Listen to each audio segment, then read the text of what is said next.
வணக்கம். புனிதா கணேசன். ஏதாவது ஒரு செய்தியை தினந்தோறும் பேசிட்டு இருக்கோம் இல்லையா? இந்த முழு பூசணிக்காவை சோத்துல வச்சு மறைக்காத அப்படிங்கிற ஒரு விஷயத்த நம்ம சொல்லிட்டு இருப்போம்.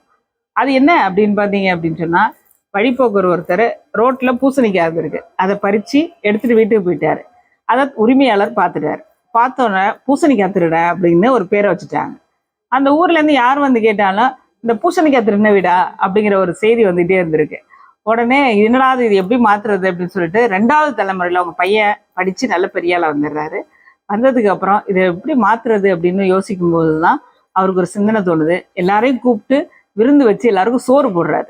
சோறு போட்டோன்னே அடுத்த முறை வந்து அந்த வீடு எங்க இருக்குன்னு அடையாளம் கேட்கும்போது அந்த சோறு போட்ட வீடா அப்படின்னு மாத்திடுறாங்க. இப்ப பூசணிக்காய் திருடின வீடு சோறு போட்ட வீடா மாறிடுது. அதான் முழு பூசணிக்காய் திருடின விட சோறு போட்டவனை மாத்தினது நல்ல செய்தி. அதுதான் ஒரு செய்தி. அதுதான் முழு பூசணிக்காவை சோத்துல வச்சு மறைக்காதீங்க அப்படிங்கிறது ஒரு செய்தி. நன்றி.